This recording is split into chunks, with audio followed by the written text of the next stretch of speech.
बात पर पूछूंगी, क्योंकि ये इस पर चुनाव भी लड़े गए। अब मेरा सीधा सवाल ये है, इसके बाद बिहार का चुनाव होगा, इसके बाद दिल्ली का चुनाव होगा। विवेक जी, आप इसे दिल्ली के चुनाव से कैसे जोड़ेंगे? दिल्ली के चुनाव में अरविंद केजरीवाल लगातार ताल ठोक रहे हैं। विवेक जी की आवाज दीजिए भाई, ताल ठोक रहे हैं वो। मैं उस पे आ रहा हूँ।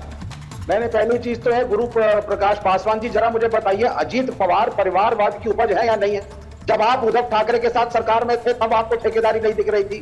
जब आप सुखबीर सिंह बादल के साथ अकाली दल में पार्टनरशिप करते हैं तब आपको ठेकेदारी नहीं दिखती है। वसुंधरा राजे के बेटे में ठेकेदारी नहीं दिखती। एकनाथ शिंदे जी कौन है? मैं आपसे पूछना चाहता हूँ। सामान्य परिवार से आए लोग हैं भैया, बीजेपी सामान्य परिवार से आए लोग हैं। अपनी पाचन शक्ति को बढ़ाइए आप। परिवारवाद से आपको सामान्य परिवार से आए हुए लोग हैं हम लोग। कौन है अजीत पवार? सामान्य परिवार से आए हुए लोग हैं, अति पिछड़ी जाति के लोग हैं, पिछड़े हैं, दलित हैं। आपको पचता नहीं है, हमें समझ में आता है। आप नहीं बचा पाएंगे। आप आदिवासी राष्ट्रपति को नहीं बचा पाएंगे, ओबीसी प्रधानमंत्री को नहीं बचा पाएंगे, देवेंद्र फडणवीस जैसे सामान्य व्यक्ति को नहीं बचा पाएंगे। ये आपका सामंतवाद है, ये नव सामंतवाद है आपका, सावधान हो जाइए।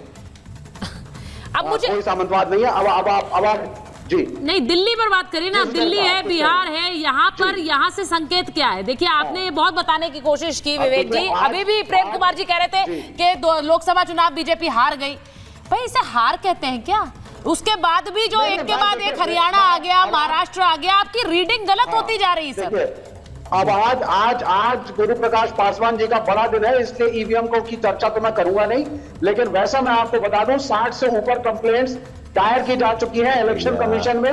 फिर आ गए इलेक्शन कमीशन और घूम फिर के ईवीएम, घूम फिर के। देखिए, मेरा सीधा सवाल है, ईवीएम पे बहुत ईवीएम वाला खेल।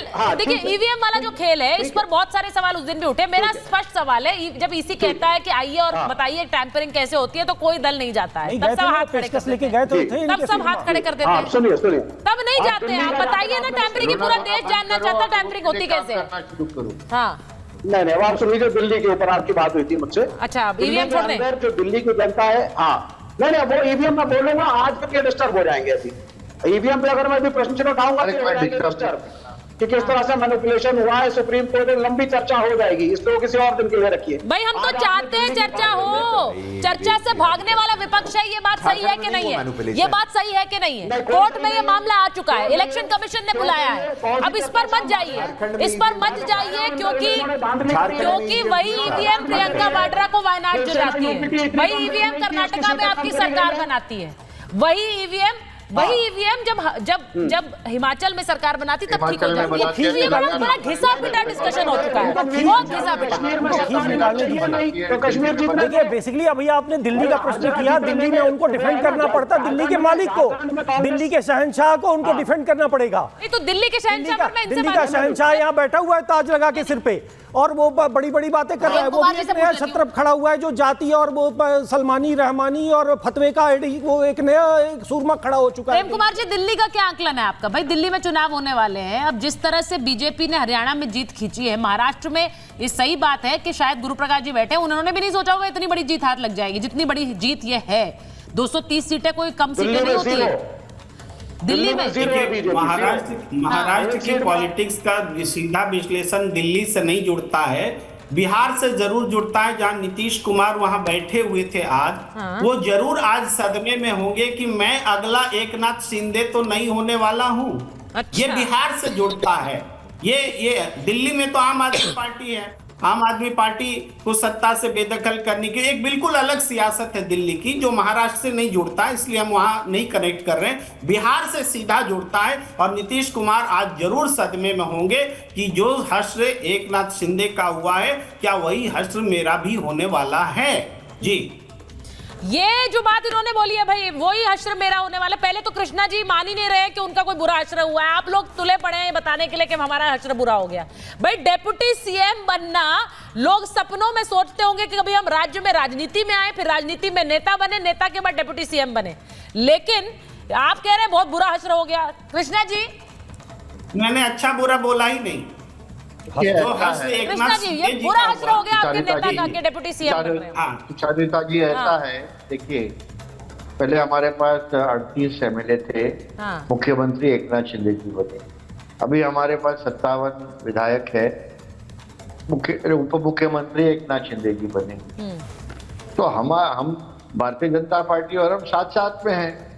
हमारा तो कोई नुकसान नहीं है, भारतीय जनता पार्टी का कोई नुकसान नहीं है, अजीत दादा का कोई नुकसान नहीं है। फायदा है तो महाराष्ट्र की जनता का फायदा है, क्योंकि ये काम करने वाली सरकार है।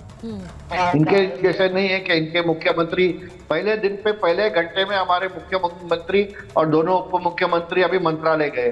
अरे इनके मुख्यमंत्री उद्धव ठाकरे जी को तो 2.5 साल लगा मंत्रालय तक पहुंचने के लिए। और आज जो पहला हमारी जो योजनाएं हैं लाड़की बहन, और मैं विश्वास करूंगा कि जो हमारा मैनिफेस्टो में भी लिखा है कि लाड़की बहनों को जो हम 1500 रुपया हर महीना देते थे उसका 2100 रुपया हो जाए, वो मुझे लगता है कि बहुत बड़ा एक तोहफा होगा हमारे भाइयों की तरफ से महाराष्ट्र की बहनों के लिए।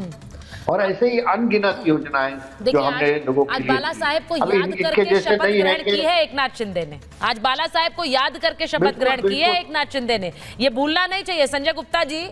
बाला साहेब को याद करके, अब देखिए इसका सीधा एक और मतलब है, बाला साहेब को याद करके वो सत्ता में है इस वक्त, और वो सत्ता उस हिसाब से चलाएंगे जैसा बाला साहेब महाराष्ट्र के लिए चाहते थे। मतलब बीएमसी में भी क्या महायुति रिटर्न्स होने वाला है?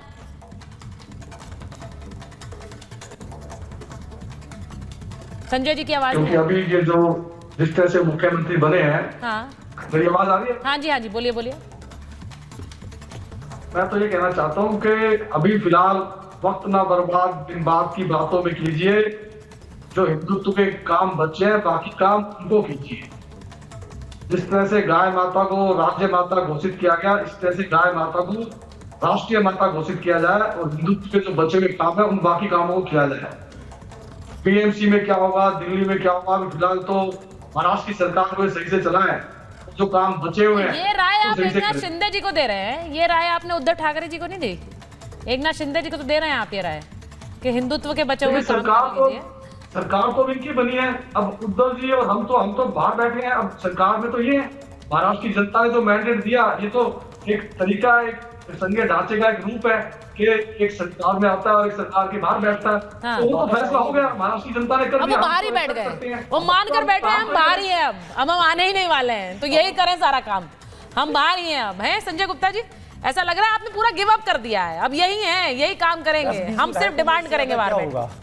10-20 विधायकों में इससे काम करें। महाराष्ट्र की जनता ने मैंडेट दिया है, इनको पूर्ण बहुमत दिया है, इनकी तिगड़ी ने काम चलाया है। जैसे प्रधानमंत्री नरेंद्र मोदी साहब ने कहा कि कटेंगे तो कटेंगे, और जिस तरह से रहा कि एक है तो सेफ है, तो जिस तरह से तीनों ने चुनाव लड़ा, हमारा गठबंधन उस तरह से नहीं था जिस तरह से होना चाहिए था। चलिए मैं बस ये कहना चाह रही हूँ कि मैं सिर्फ ये कहना चाह रही हूँ कि जो तस्वीर हमारे पास महाराष्ट्र से आ रही है वो एक बड़ा संकेत बीजेपी और एनडीए के लिए है।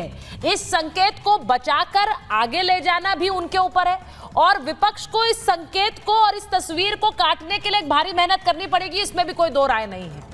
अब दोनों अपनी मेहनत करें, क्योंकि अगला जो टेस्ट होगा वो अब दिल्ली का होगा, उसके बाद बिहार होगा। बहुत बहुत धन्यवाद आप सबका महाभारत में जुड़ने।